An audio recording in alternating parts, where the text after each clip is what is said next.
Okay, we want to get to breaking news right now. We are following a pursuit through Lake Balboa, LAPD pursuing. You can see this silver car here through the streets of Saticoy and Airport Business Parkway. And no one, as of yet, working on gathering that information for you, but you can see that right now this car is zooming through intersections and on these surface streets. You see the LAPD just behind, sirens on, spotlight overhead. At one point, the car, according to our speedometer tracker there in the top right corner of your screen, hitting close to 80 miles an hour and seemingly trying to get up there once again. So it is, as always, is when we know on these pursuits at this time of day, especially on a weekend and on these surface streets, it starts to get particularly dangerous with the darkness, with you don't know who else is on the street right now, and any potential obstacle or anything else that this could run into at the moment. Yeah, again, we're working on what this driver was wanted for, but you can see them pretty much evading officers right now, going pretty quick down the streets, now down Sherman Way near Rubio Avenue in Lake Balboa. 60 miles per hour, pretty quick on these surface streets here. So this always makes it for a really dangerous situation, right, Gio, when they're on roadways through neighborhoods, because there's so many intersections here. And it looks like they're pulling into this gas station, just using it as a way to navigate through the intersection. And once again, headed on Balboa Boulevard and Sherman Way. And it looks like all the windows here are tinted, so it's really hard to see just how many people are in this vehicle, if this person has any dangerous weapons.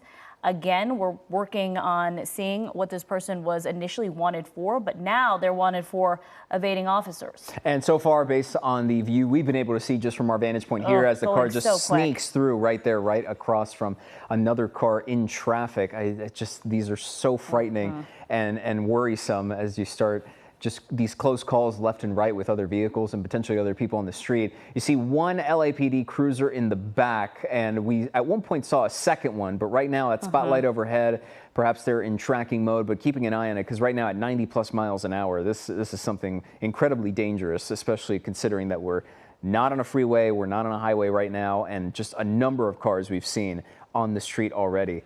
And this car, clearly no worry about cutting through gas stations, cutting through anything, and see if it does it again or just finally slows down a little bit. But here's where that heavy area starts. And you can see they're passing another LAPD vehicle on the other side of the roadway there. And we know that even though they may be passing some of those LAPD vehicles, not everyone is working on this pursuit. Some officers obviously still have to patrol their areas. But you can see, Gio, it looks like the patrol car that's pursuing this wanted suspect is really pushing far back. They're still pursuing, but I'm kind of wondering now if the sergeant in charge there is saying, hey, we need to pull back. This is just simply too dangerous, as they're once again cutting that intersection here on Havenhurst and Roscoe Boulevard in North Hills area. Oh no, now there's 3 LAPD cars. So to take away I'm pulling off, because now I have 3 LAPD cars following this pursuit suspect. And something that could play into the danger aspect that you're talking about, Leslie, there. We were just told a couple minutes ago that the call came in as a man with a gun, but we do want to clarify that we don't know if the driver is armed actually right now. So once again, the earlier comment too of the windows being particularly tinted, it's hard to make out if it's just the driver in the vehicle, if there's other people in that vehicle with that driver as well, and what exactly is going on with that person as we speak. But so far, LAPD seem to just have a firm grasp of where he is and just maintaining some sort of minimum safe distance. But right now, cars zooming left and right in North Hills, on Parthenia Street and Valjean Avenue. So you see people on the side of the roads, you see lots of traffic. Every time you get to one of these intersections right here, it's nerve-wracking, because you don't really know what's going to happen and where this car is going to end up, because we've seen a million different circumstances, as it looks like we lost the feed there for a second, back on it right now and coming in and out. But things are still, it's what started in Reseda, Lake Balboa area, now in North Hills. It continues to go on this stretch of maintaining itself on the surface streets and going left and right at intersections and just kind of keeping this pursuit going and going. Coming up to yet another intersection, and you wonder what they're going to do. Again, make another sharp turn right in front of a car that was in that turn lane. And it looks like they're again, gonna cut those turns very close. You saw that car have to hit on their brakes there, that white car, because they saw LAPD vehicles. Luckily, that driver paying attention there, because those are the situations that we really fear most in these pursuits. But yeah, it's hard to really make out. You can see it looks like maybe the drivers. Perhaps? Yeah, the driver's side, you look, they were going to make a left and then continue to go straight. Looks like the driver's side, you can kind of make out someone. I'm not sure if the window's down a bit, but you can see the steering wheel in the car, and a light there as well. Either if that's a phone or a screen or something in the middle, with the dashboard on the newer vehicles or such. But you're right, it's hard to tell. But right now with all these other parked cars, this definitely looks like he's driving through some sort of neighborhood. But right now, last we zoomed out, it was 3 LAPD. You see 2 there on the right side of your screen. We did see a 3rd one just behind. So in a constant pursuit right now in North Hills. But this right here is where it cuts really close. Because now they're driving on the wrong side of the road there. Trying to get on the right side, but police officers, patrol vehicles still following them, and that makes that for a dangerous situation. It does look like a phone, doesn't it? Yeah, maybe this driver is on the phone, and that happens many times. We see them try to make their last-ditch efforts to call someone, or also, text text someone, like or try to get to some sort of. Sometimes we see them go back home, And we've also seen scenarios where they drop the car off at a specific location and then bail out of that to perhaps get into another car. I mean, we've seen it all at this point. But right now on Woodley Avenue and Superior Street in North Hills, and approaching 80 miles, exceeding 80 miles an hour at one point. And we're talking about the danger so much in this situation, as it kind of goes without saying, considering traffic, considering parked cars, other vehicles that have had to slam on their own brakes just to get out of this car's way. But then you add in the fact that it looks like this driver's on the phone, either calling or texting. That just adds another variable here that could add to something really, really dangerous for not just the driver, but for other people as well. Very fast driving through some of these surface streets, and a holiday weekend, people are out and about. They're going to make another sharp turn here on Devonshire and Woodley Avenue in the Granada Hills area now, and we're going to try to make it past some of these trees here. But it looks like that driver, who was initially wanted possibly as a man with a gun, that's how the call came in. It looks like at least one person, we know the driver's in the car, possibly on their phone. Couldn't make out if anyone else is in this vehicle, because was that a pedestrian? Or were they trying to go over some spike strips? Potentially. Okay. I mean, it was such a sudden shift there. It was hard to tell, especially with how dark it is, too. Saw the driver swerve. And sometimes in these situations, when we talk to folks like Dave Avila, when he jumps on with us, like when you see these vehicles stay on these, the freeway. Well, there we go. I was going to change up what my thought was. When you stay on those surface streets, it's because it's an area typically familiar to the person, and they're just trying to find a way to extend the time as much as possible. But now the dynamic changes entirely when you jump on the interstate here on the 405, and now all of a sudden you have a lot more space to operate, and then you have to potentially start incorporating potentially CHP and any handoffs or anything like that. It changes everything as we now start to keep an eye on this heading onto the freeway. And you wonder, they were on these surface streets for so long, pretty much just going around the same area. This driver now deciding to hop on the freeway there, but you wonder, are they going to just try to make their way back to the North Hills area, or the Lake Balboa area where we believe this all started? And would be the first time we've seen someone pull that off either. Maybe they're usually, or sometimes rather, just buying themselves time on the freeway and then taking what you just mentioned, a very long loop around to eventually where we started. But it's just... I don't know if our speedometer there is correct. Obviously, it's not, so you don't want to always pay attention to that.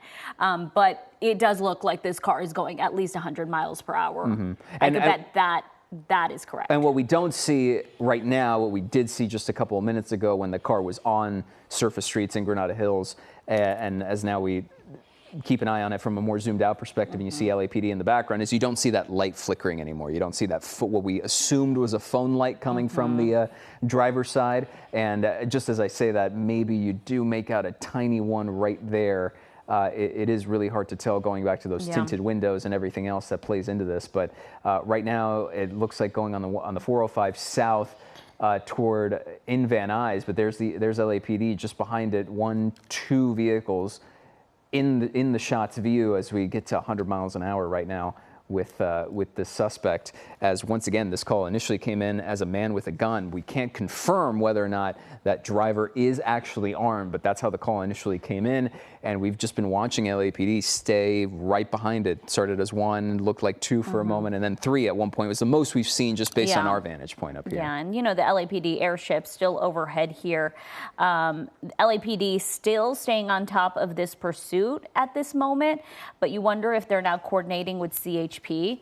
And if CHP will now take over because they are on the 405 South. A lot of times that is when CHP will take over just because they're more used to these areas and the pursuits on the freeway. But you can see they're just going right around cars, going from the slow lane here, the first lane, I should say, and riding right there, the shoulder. Completely off the roadway right now, riding the shoulder, trying to get over some of these cars and some of the traffic. And you wonder, are they going to get off the freeway here? It almost feels like they are. Yep, it's slowing down a point, and there we go. There we see it back here. We're in Van Nuys right now. And right just through that intersection. Narrowly avoiding. That's the thing. It's the most nerve-wracking part is you start going getting the wrong way on these intersections, and now all of a sudden you start adding in, you're right, the wrong way. Very narrow, tight streets with cars parked left and right. You don't know if anybody's walking on these roads right now. That's also another concern, especially because it's dark and you can't really tell what's going on around you because, of course, these suspects are just trying to get away from police, and their focus tends to just be about getting away and not really necessarily paying attention to the surroundings. Well, you could kind of make out a little bit on the driver's side is what I was pointing at there.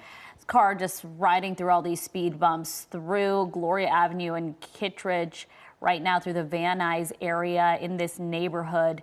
You have LAPD following closely behind, alerting other drivers that this is a potentially dangerous person. We know that the initial call again came in as a man with a gun. We don't know if this person is armed, is still armed, if anyone else is in this vehicle here. You can see they're driving very erratic, just making those sharp turns. And it's hard to make out from where we are. But no, it looks like it's just a really tinted car, and that makes the situation very dangerous. Okay, you can make out the person a little bit. Yeah, you can see it looks like they're wearing a white T-shirt of some sort. So you can make out the driver there. But the tinted windows is what I was saying. That does make this very dangerous for police, which is why they do want to stay behind the car. They don't want to get in front of them. You really wonder, will they even try to do a spike strip? Especially considering the part where taking the most narrow, ways to get around. It's a lot of close calls. We're back in Lake Balboa, which is where we initially picked up this pursuit when we first broke in about 15 minutes or so ago, 10 to 15 minutes ago. When if the call initially came in as a man with a gun, now consider that on top of the fact that the tinted windows, that speaks to your safety point and everything else of how we know LAPD and officers respond to situations like this. It is zooming so fast right now. In fact, it's kind of hard to pick up with SkyCal for a hot second there. But right here, you have another car already on the street, cars parked to the right on the side of the road. Pedestrians, I saw some people walking on the sidewalk there. And exceeding 60 miles an hour in places where, the speed limit is maybe half of that at most. And here's the thing. A lot of times police will have some sort of indication on who this driver is, maybe where they live. They'll know what areas this person is used to. So sometimes if we believe that the person may be going back to a home or even a place that they know, they'll have officers already there waiting for them. And especially easier to consider if this is the suspect's car, right? This is information they can easily grab and be in contact with other officers to establish everything they need to know and just keep an eye on this because you don't want to exacerbate any potentially dangerous situation with a car flying the way we've been seeing this one fly. Take a look, just gonna cross right in front of those cars. Our signal once again here. Hopefully we'll pick it up again. Okay. And there it is. It's just every time you get to one of those intersections, We've established a bit of a pattern here with this pursuit. When we first picked it up on the surface streets you're seeing now, that's when we first picked up this pursuit. Aside from the very brief sort of tangent onto the freeway, then it was back to where we initially started. So it fits in with the trend of similar pursuits that we've covered before in this case. And every time you get to one of these intersections, you kind of hold your breath a little bit, because we've seen this same vehicle cut through a gas station just to make it to the other side of traffic. You've seen narrow and very close calls, and you just know that there are only so many close calls you can have before something horrific happens, and you just don't want to see that happen. Yeah, and that might be why we're not seeing LAPD so close right now. I wonder if we can check on if they're still actively pursuing this vehicle, or if on the ground they decided to back off. If we can check with the assignment desk, that would be great. Based on what the visuals we were seeing as we now get into, we're right there, Reseda, Lake Balboa area.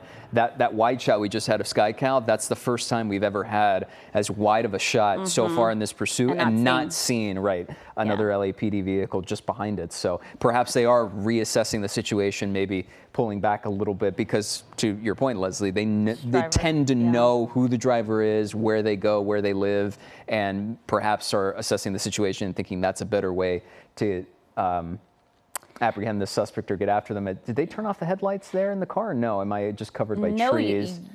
You might be right, Gio. Yes, they turned off the headlights, so it's really hard to make out this car, because the car currently does not have the headlights on.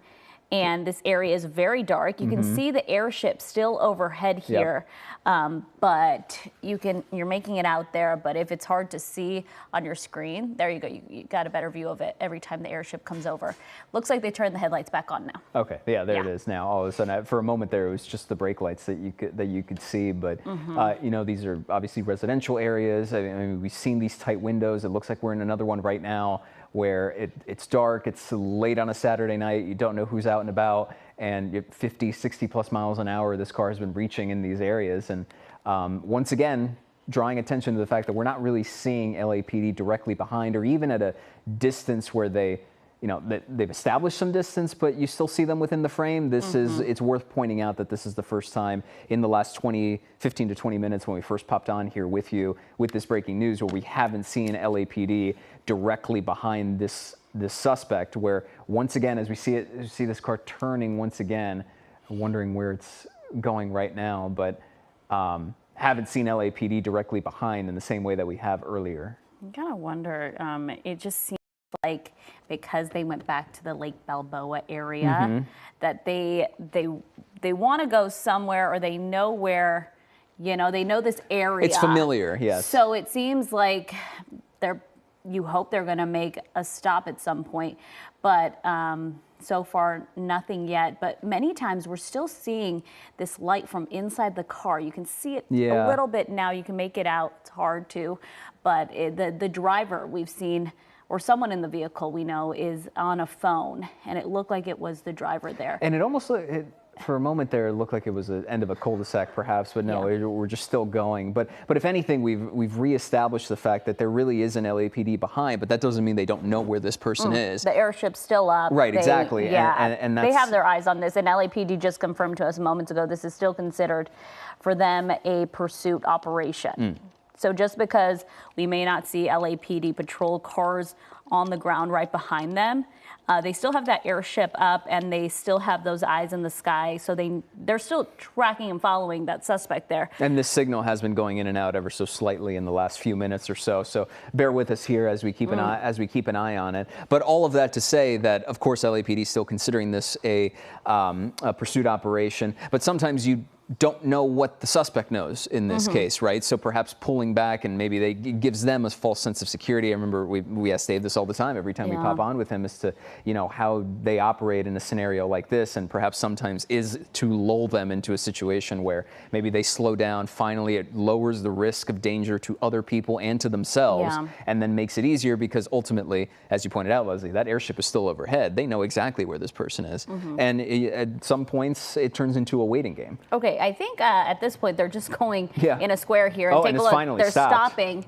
Is anyone getting out? Oh, they have the airship overhead. Yeah, there it this is. person is getting out, and it looks like they have something in the shirt. And do you see that? Yeah, the person's almost like running. the right arm potentially holding something. But this is another part where sometimes you worry about suspects running into people's backyards. But right now it's a parking lot area and over top. Parking lot area. They still have that airship overhead.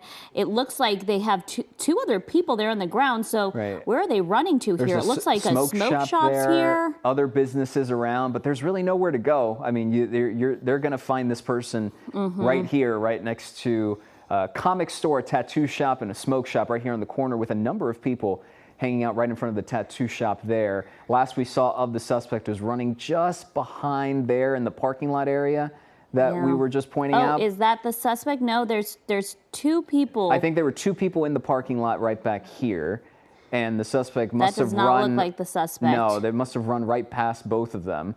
Oh, and into this bar. There's a bar well, there you right go. there. Yeah, so airship's right over top, lights overhead. At some point, someone's going to know something or another. I can't make out the name of that. Maybe you can, Gio, but it says Pogo's Bar and Grill. Mm-hmm.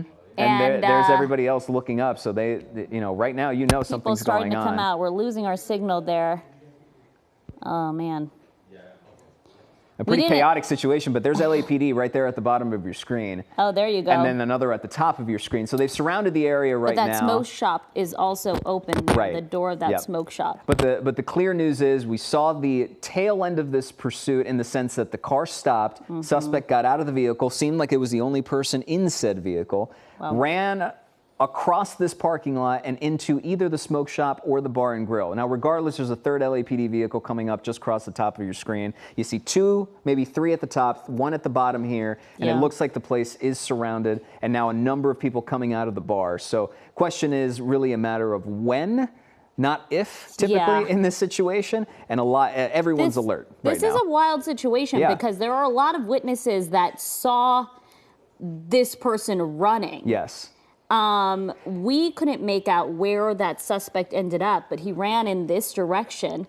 There are just so many different businesses to go inside. And it's important to once again note that with this call, again, came in as a man with a gun. Now, we couldn't confirm if the driver was armed or even if that driver still had a firearm with them when they got out of the car. Maybe they left it in the car, if they had one at all to begin with. So there's a lot of layers to this and potentially dangerous scenarios going on here as we continue to monitor it, but know that it's surrounded right now. Airships overhead, lights overhead. There's really nowhere to go. So it seems like LAPD is going to get a handle on this, but still a lot going on because you have that variable of so many people in a bar on a Saturday night. So interesting is this bar looks like it has some pretty open windows. There's the patio. You can pretty much see if someone's running inside. And there were several people out smoking in front of this area that he ran past. Right, almost without a wonder as to what was going on. Right past it took a few minutes before that the spotlight overhead kind of drew the attention to, hey, something is going on here that's more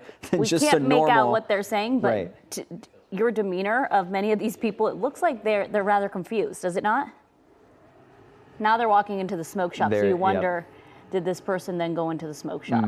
Yeah, and right now the bar patrons look pretty confused. They're very confused, and we know in these scenarios there's going to be a lot of videos from the ground and everything else that's going on. So it just, what a crazy situation, because we've seen other moments where you see a suspect bail out of their car and then all of a sudden they're just running around until they're eventually taken into custody. Then you have other situations where they jump out of a car, jump into another vehicle that's driven by someone else, or they're just swapping vehicles and the pursuit continues. We've seen this evolve from a situation in Lake Balboa in the Reseda area, shift into a surface street pursuit onto the 405, back here to Lake Balboa, jumping out of said vehicle after a full stop, and now ending up in a situation where you have all these people at a bar on a Saturday night and a smoke shop next door where we saw a number of LAPD officers. Very active businesses on a Saturday night here.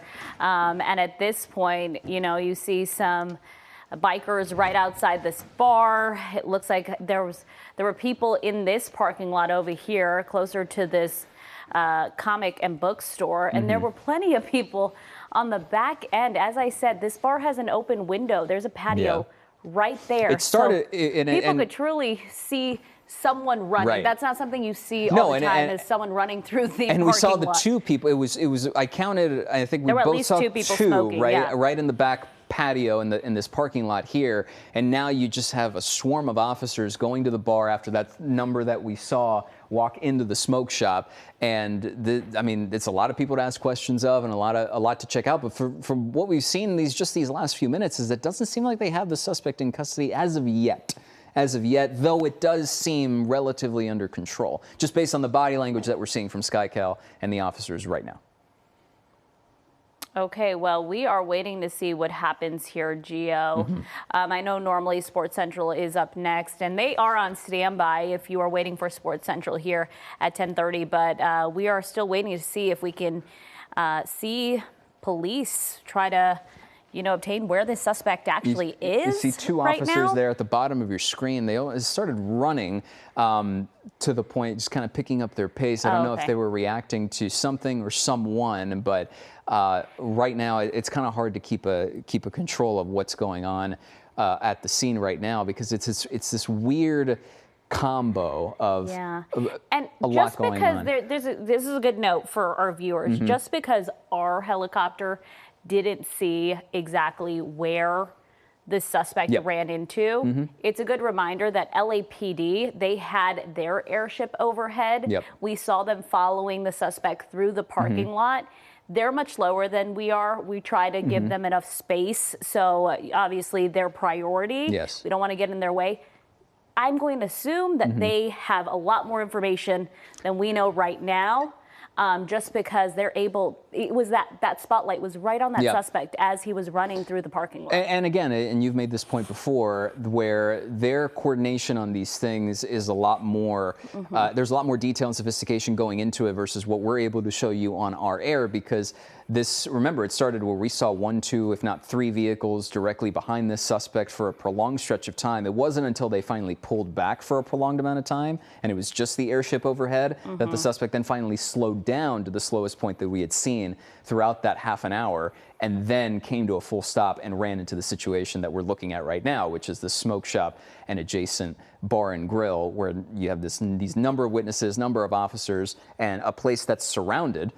And yet we still haven't seen a suspect pulled out yet and taken under arrest, but it is still a very active scene as we keep an eye on it. I think we want to get to some video from a little bit earlier here. Oh, that's what you're looking at. You're seeing the suspect the moment they got out of that vehicle, and he just books it, right? He has something in his hand there. He's wearing this blue hat, white shirt, and then you see he runs right past two people out here, and it looks like we lose him, but the airship, you can see the airship did not lose that suspect. No, not at all. And from that vantage point, it was hard to tell if he ran into the bar and grill or the smoke shop.